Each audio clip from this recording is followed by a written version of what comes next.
leto 1968 je zato, ker ni torej bilo samo leto torej znamenitih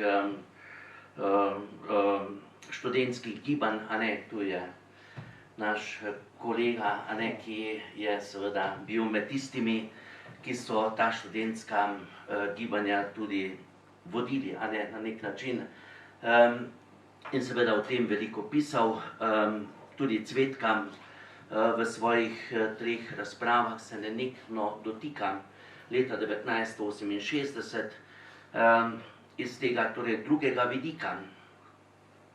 Za nas pa je torej to leto pomembno, kajti za škofa je bil imenovan Vikoslav Grmič, čeprav so bili 3 kandidati, vendar verjetno v skladu z vzhodno teologijo, ki jo je zastopal že Janez 23. In kasneje Pavel VI., ko je skušal torej cerkev odpirati proti vzhodu, in vemo, da so tako na Češkem, tudi na Madžarskem, takrat številni marksisti začeli čisto drugačno. Recimo, spomnim se takrat tudi Kolakowskega, na Poljskem, gledati torej na cerkev.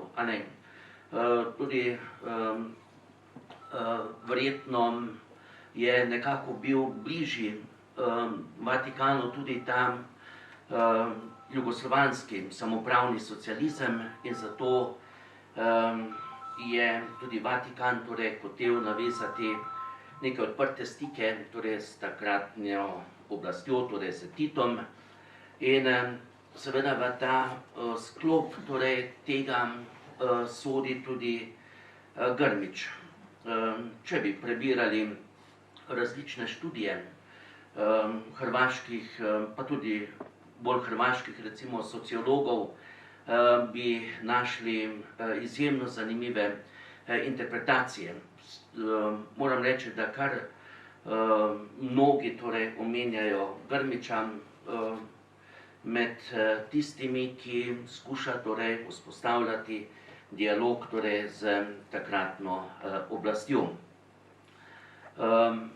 Torej, Grmič postane torej pomožni škof, torej z pravico torej tudi,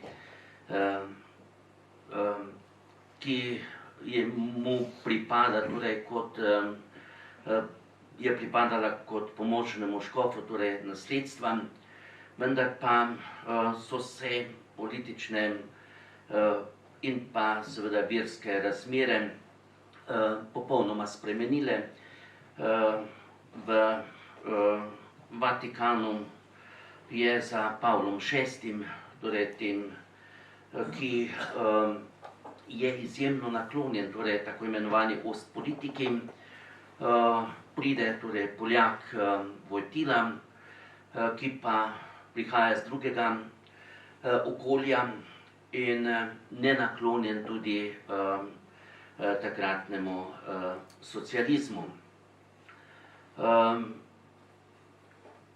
Grmič seveda je bil sedaj vpet torej v neko politično dogajanje, če ga tako imenujem, tudi znotraj cerkve, in seveda leta 1980 torej ni postal Držečnikov naslednik, ampak so takrat izbrali Franca Krambergerja, ki je po moje tudi bil bolj porinjen, v neko situacijo, v kateri se seveda prva leta tudi ni najboljše znašel.